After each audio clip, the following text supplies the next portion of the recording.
It is biscuit time. It's biscuit time. It's biscuit time. It's even better because they're biscuits I got for free on the train. Free biscuits. Completely free. That's how the rich stay rich and the poor get poorer. Yeah. Hi, I'm John, no H, and I found out that polar coordinates have nothing to do with bears. And I'm John, and I once ate 3 roast dinners in one sitting. And I'm not John, and this is Would John Rather, a podcast where I ask two people called John, with no prior knowledge, would you rather questions, and then we discuss.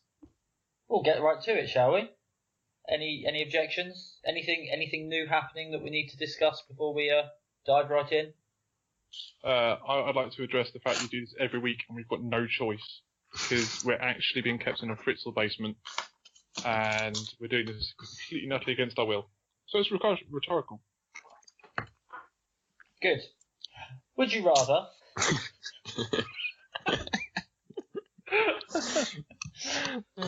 Would you rather be extremely skilled with guns or swords?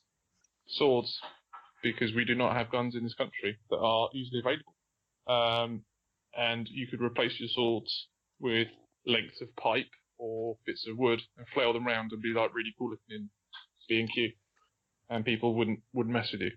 Whereas if you were like swinging a 6-shooter around your finger in B&Q, they'd probably call the police. Well, I'd rather be really skilled with guns because, contrary to what John just said, they will soon be freely available to everyone.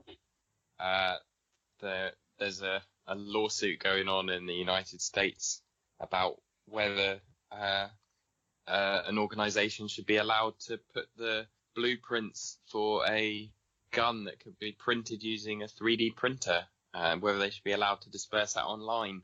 And I suspect that with the Second Amendment, they will eventually get their way.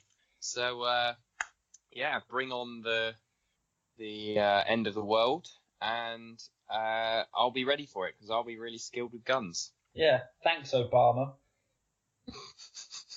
And where is your 3D printer, Mr. John? Where is it? Well, I don't have one. Where are you going to buy your ammunition from? I'll print it. I'm just going to print some gunpowder, yeah. That's going to work. I was just thinking I should have picked guns, because down the road is a sort of hunting and fishing and general outdoory farmer shop, and they sell 12-gauge shotguns and air rifles and things. So, as a tool for impressing people, that'd have been quite good.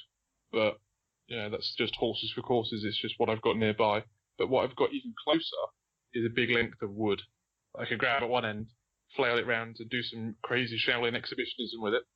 And then if someone were to come at me, then I could aim for the jugular and impale them with it, because I'd be using it as a sword. And then if I were to have a real sword, then shit would get real. Yeah, but it's a comedy scene in a lot of action films where, there's the crazy ninja spinning his sword around and then the cowboy just pulls out a revolver and shoots him. I mean, it's a classic sketch, but I think it's timeless. It was only ever put in Indiana Jones because Harrison Ford had dysentery, and there was supposed to be a big fight scene, but Harrison Ford was hanging out his arse, and they went, do you just want to shoot him instead, and then we'll get on with the rest of the film? And he was like, yeah, let's please do that. But your availability to get a firearm is going to be your biggest hurdle, John.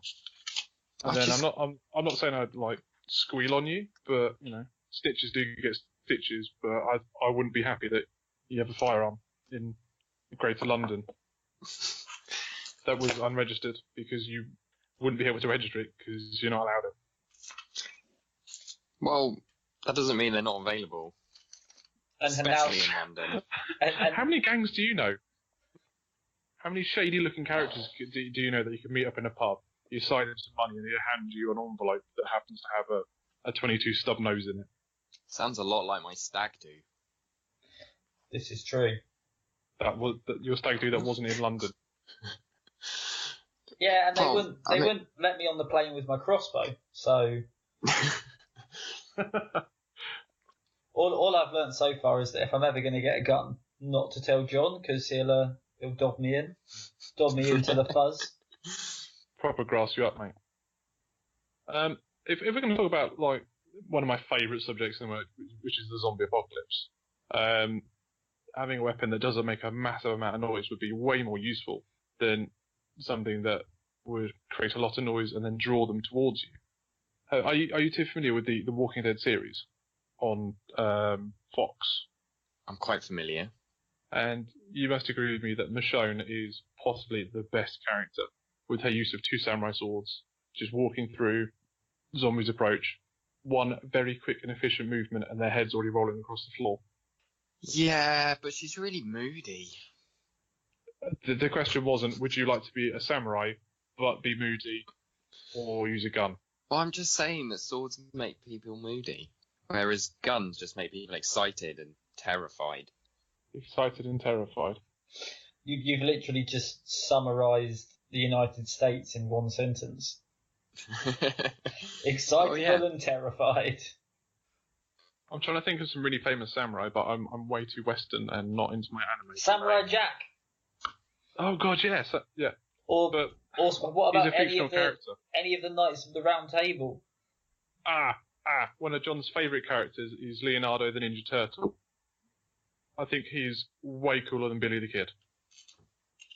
Or any of the Mouseketeers, or the Musketeers for that matter. Or it's a fictional, but I'll take it. Yeah, sorry, I was thinking of just katanas, because they are like the apex of swords. They've got a nice long handle for good leverage. They're really strong. Because the sort of Damascus steel they use for them, they're also quite flexible. They don't break and shatter in the same way as other swords would do, and they're also very light considering what they can achieve. And their cutting ability is just unmatched. I think if you were gonna, like, I don't know, decide to go rogue, and you were gonna go into like a village full of people and say, look, you're gonna do what I say, or I'm gonna inflict some horrible wounds on people. Yes, you could shoot someone, loud bang, and they've got a small hole in them. Oh, that's not great. If you chop someone's arm off, they'd be rolling on the floor. You could possibly stop them bleeding to death beforehand, but there'd just be a severed limb on the floor. That's quite visually striking. I was going to bring up the concept of gunblades, which is a gun sword, which is in various computer games, animes, and things like that. But as much as we are going to sidestep the political thing of the right to bear arms and things in the States, one of you might be able to correct me, but isn't it against their laws and regulations that on their guns they're allowed to have a bayonet because it's deemed too dangerous? I could be mistaken, but I'm sure I read that somewhere. Well, you went to America, and John has married an American. I just like their sport, so ball's in both of your courts. Well, that's no good, because you're the one that likes the sport, so the ball needs to be in your court. Yes, it's true. I wouldn't be surprised if that was the case. That bayonets. It's probably, from what I know about America, is that most laws are made by the states. So there probably is a state where guns are allowed to be carried around in holsters, but you're not allowed a bayonet on them. That probably is a thing. I know that in America it's illegal to import Kinder eggs because they don't know what's inside and they don't trust them. I mean, who does trust them? Me. It's edible chocolate and then a fun toy. Okay, I'm gonna throw something out there, and then I'm gonna make a decision. And I'm only throwing this out there because I know that at least one of the Johns gets angry when I make my decision, and I don't give them a chance to defend it. So I'm just gonna say one word. I'm gonna give you. I don't know who you're talking about. No idea. And then I'm gonna give you a little bit of time to discuss, and then I'll make my decision. Cannons. It's a type of gun, I suppose, but as things have evolved, a cannon is a cannon and a gun is a gun. Is this similar to how your spoon is a spoon is a spoon? Well, if we're talking about if you're proficient with guns, you'd probably be talking about small arms. I'd be well impressed if you did a cowboy accuracy show where you put a cannon over your shoulder, used a mirror, and shot an apple off of someone's head using a cannon. Well, no, because you couldn't. Bearing in mind it's like 3 times the weight of yourself. Yeah, you couldn't put a cannon on your shoulder. Well, no, because it's not a small arm, is it? I never said small arm. I just said gun. I was just curious to know. So you feel as though a cannon isn't a gun? No, I feel a cannon's a cannon. It's like, what sort of skill could you have with a howitzer? I think artillery in general revolutionized war in the 20th century, so I think it absolutely has to be included in my skill set. Without artillery, how am I supposed to defend myself when the enemy is over a mile away? And also, John, if he's not allowed a cannon, but you're allowed just a piece of wood or brass piping or something like that, how is that fair? A cannon is We're talking about skill sets, aren't we? A cannon is more like a gun than a brass pipe is like a sword. So, my brass pipe, I pick it up and instantly drop it because I can't wield it like a sword, because apparently my hands don't work that way. No, I have nothing against you using your skill set in that way, but it seems like you're trying to stifle John's creativeness and his skill set. Not at all. If he wants to go into laser tag and go 100% accuracy through the whole yes, laser tag. I wouldn't argue with a laser cannon. Why are you giving him cannons? Like, what? I was thinking about like the cowboy shooting shows where they shoot the aces that have a deck of cards or something crazy like that, or they use a mirror with the yellow boy repeat an 1886 rifle over their shoulder, like cool stuff. You can have nowadays. You can have things that probably have a similar impact of a cannon on a handheld gun. Basically, grenade launchers. Like one of my favourite film moments of all time is the scene where Tony Montana say hello to my little friend.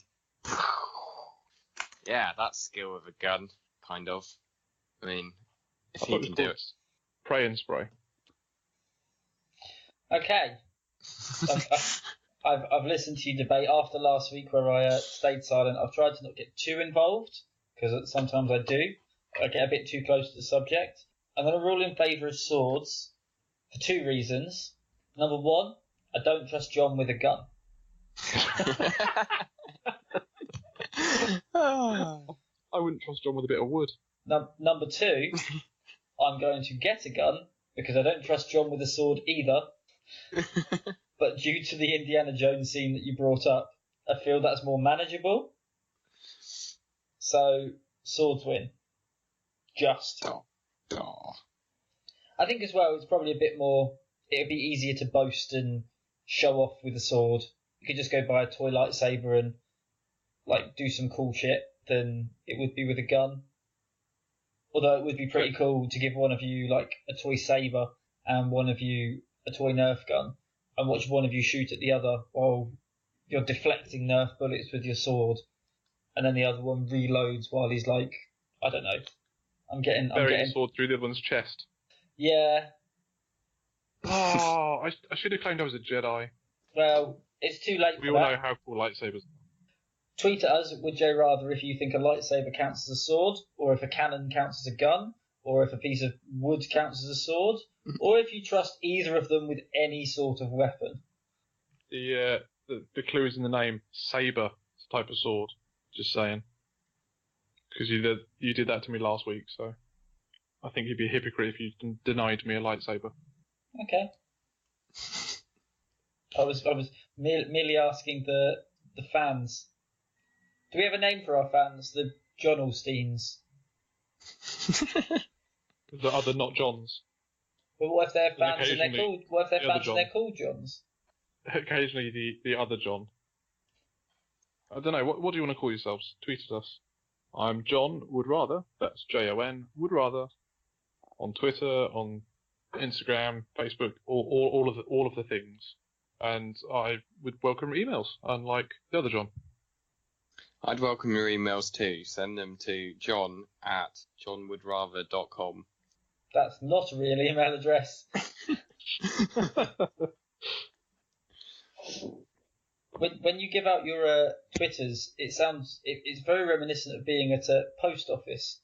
Because John, you go very to the point. You go, that's John Would Rather, Jon Would Rather, is now free. whereas the other John is very much like being at an actual post office and not much help.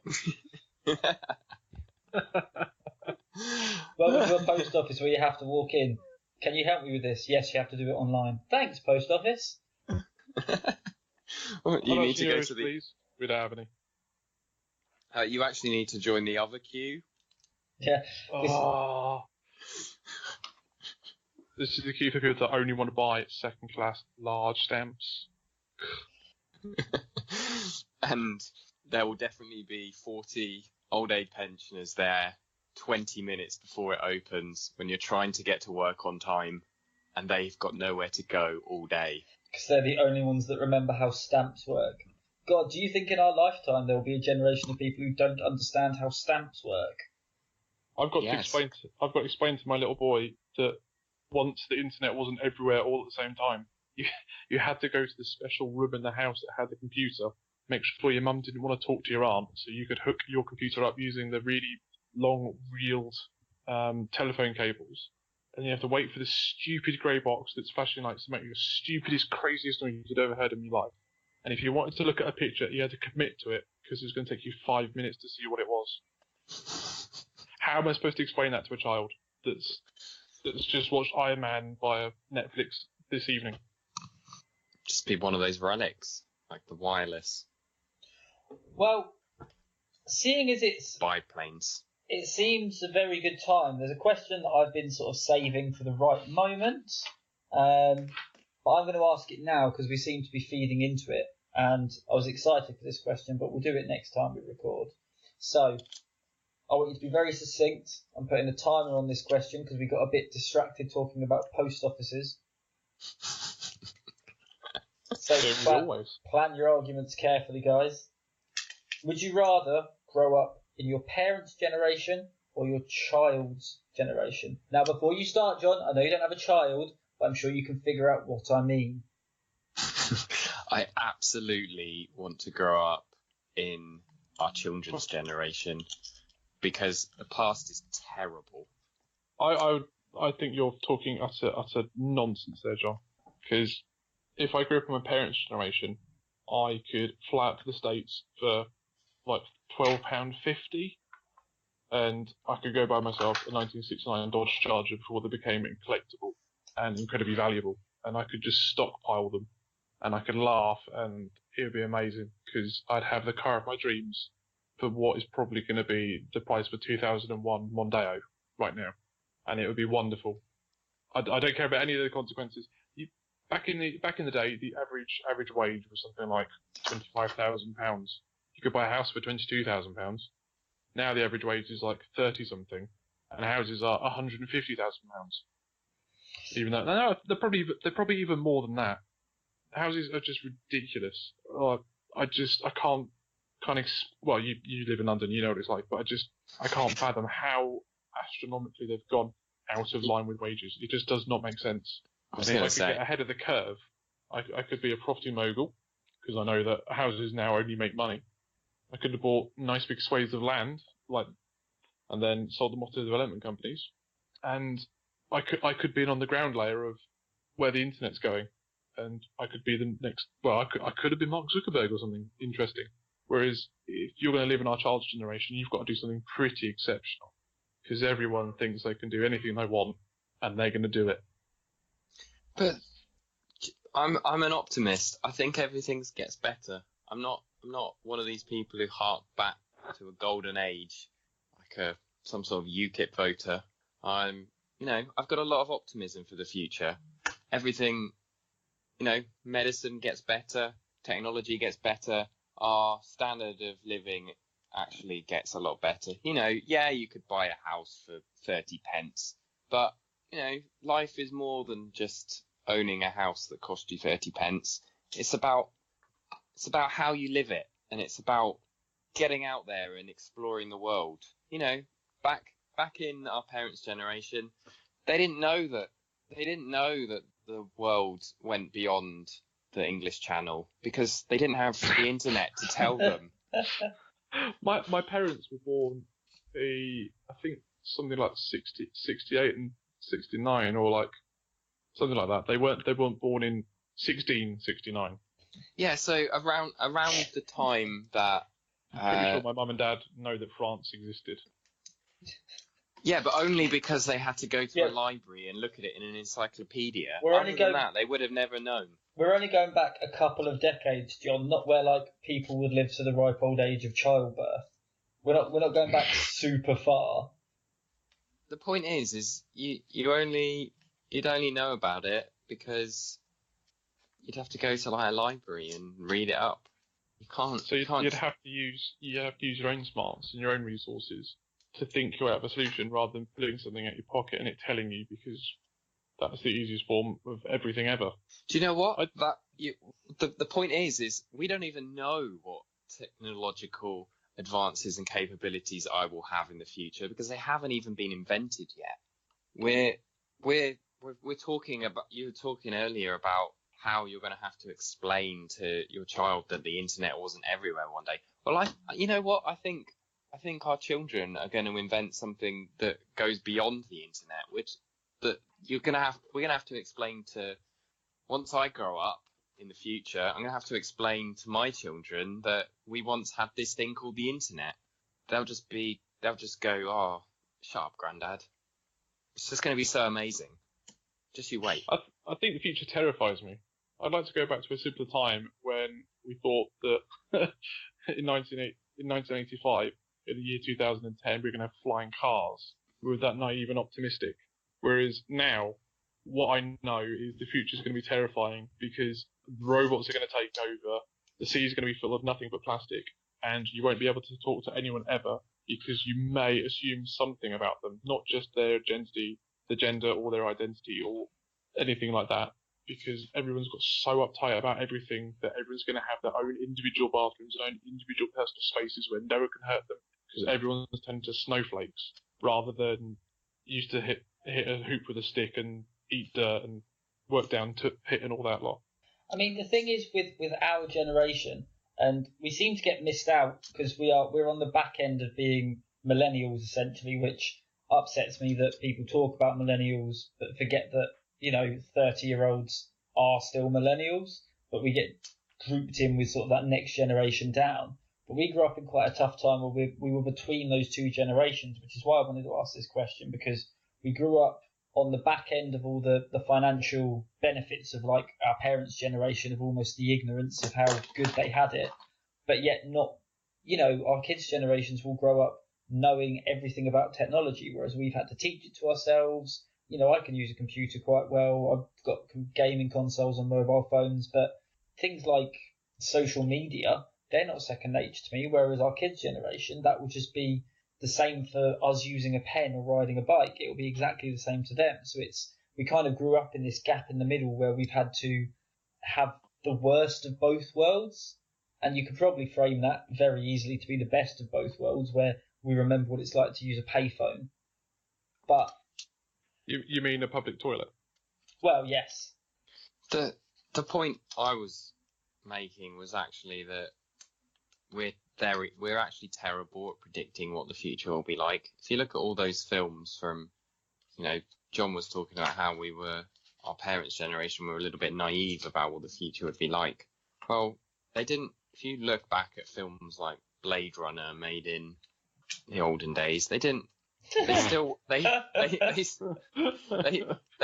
still in that film they still go to like a payphone. They hadn't even thought of the concept of a mobile phone. So the possibilities that you're going to miss out on by living in the past, it's just I don't want to comprehend that. The world is a changing and scary place, and I'm only just about hanging on. I don't live in metropolis London, where you see crazy people dressed in steampunk outfits going to work. I can't get my head around that. I understand people want to be individual, but it just blows my mind. It really does. I'm gonna call it there, and I've actually just done a full 360, 720, whatever. So I was originally going to go with our parents' generation, based on something you were saying, John, about people being precious snowflakes and you don't know what you can and can't say and everything else. And yeah, everyone's got a voice, everyone should be heard.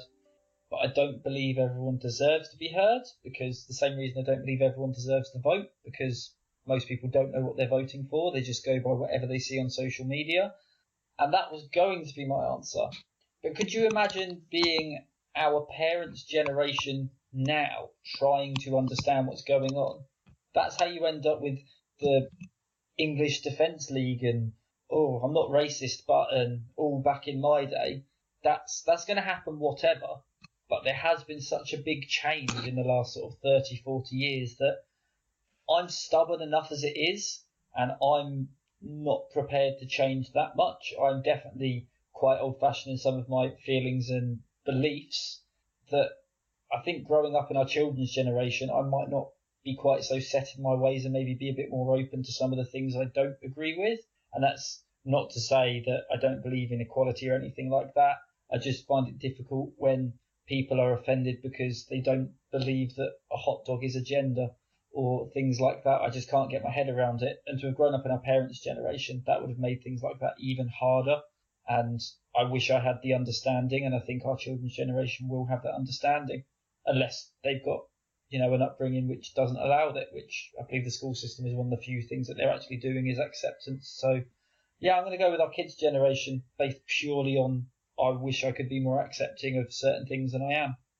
So now you've said that, I've realised the one thing that terrifies me more than anything else is logging onto Facebook and seeing that my nan has commented on something that I've done or been tagged in. I'm not saying like I'm a big brave man and I'm not scared of anything. It's just I'm quite used to what I'm doing, so there's nothing new that's going to push me and like intimidate me. But that is one thing that still actually does haunt me. I mean, I think that just reinforces my win, doesn't it? It does. So I'm sorry to say, but it does. Don't get me wrong. I'm not happy that children are our future, but they are. Children are part of the solution, not part of the problem. And everything that the children are going to have to deal with is things that our generation and the generations before us have caused for them. I'm sure they'll cause problems for their own children. Oh, of course they will. Of course. And it will. This is all we do. We put off till tomorrow what we could do today, and we go, fuck the environment. That's something someone else can deal with. And now we have to recycle. Did you know the blokes that invented leaded petrol, which is a huge pollutant, also invented CFCs and refrigerants that make holes in the ozone layer? So one bloke has single-handedly sped up climate change. It's like, real. Thank you, Victorian era. Thanks for that. Well, now I'm going to change my answer because now I'm feeling like I'd rather be part of the problem than part of the solution, so I don't have to deal with the problem.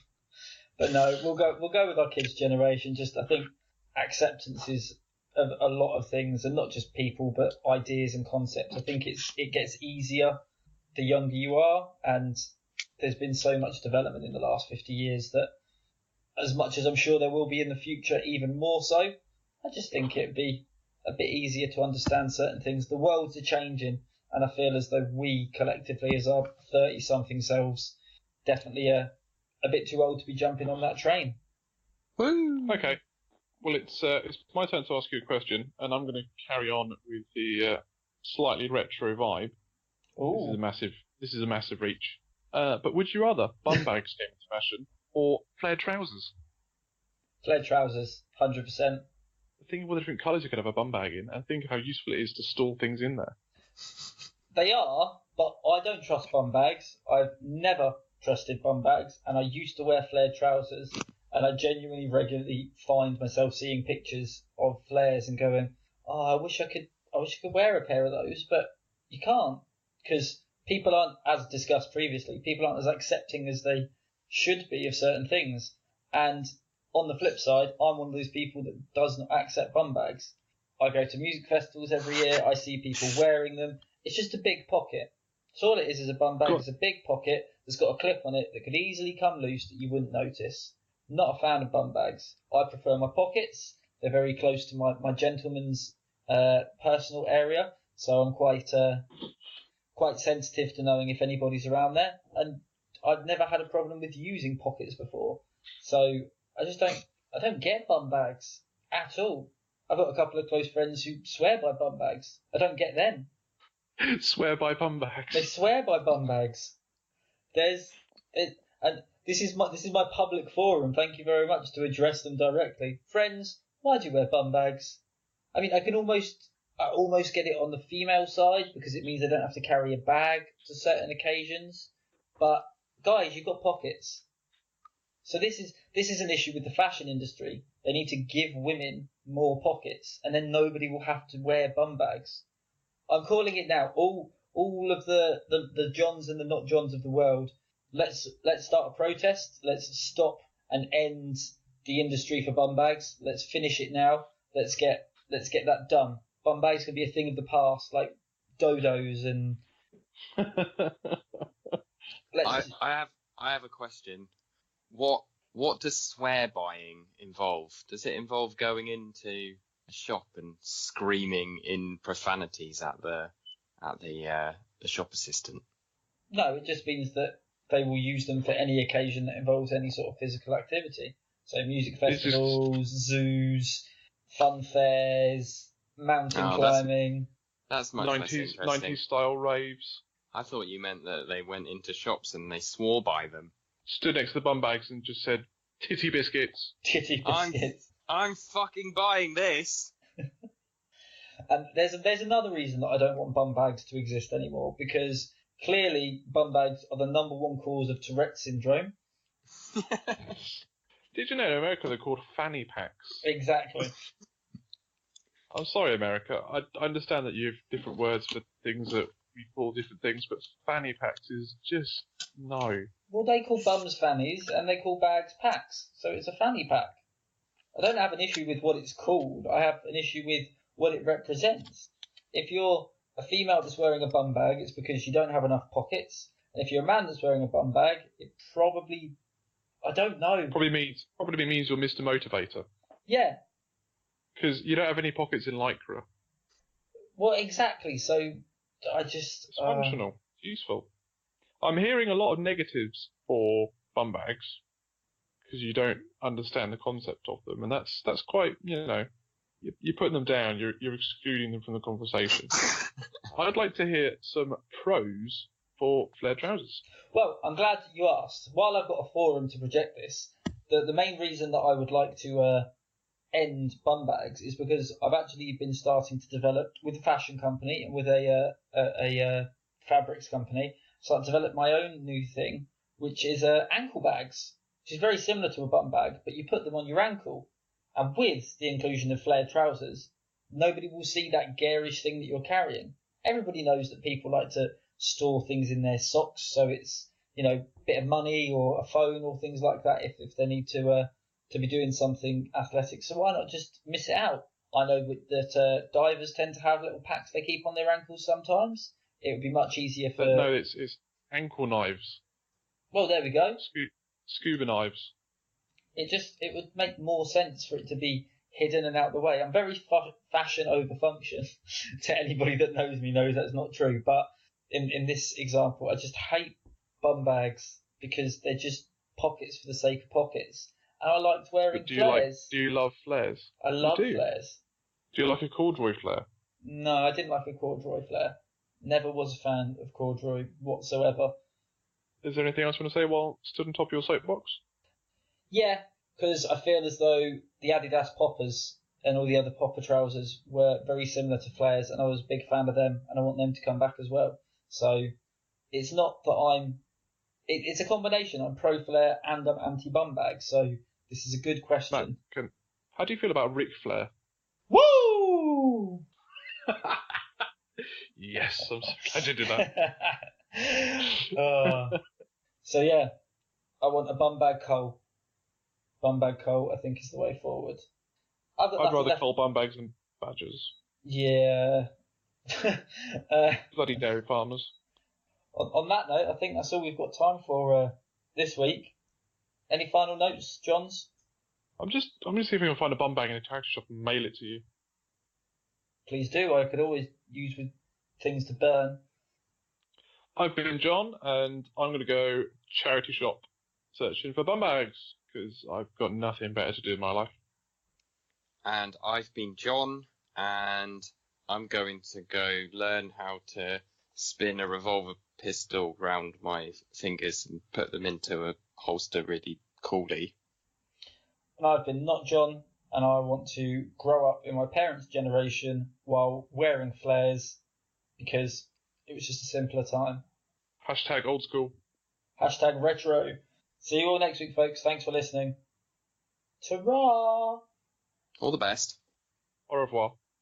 Bonjour. Take care. Auf Wiedersehen. Cheers. Bye for now. Smell you later. You're really pushing smell you later. Yes, because it's 90s, it's retro, it's very Bart Simpson. I bet he wore a bum bag at time to time. Probably. Eat my sled shorts.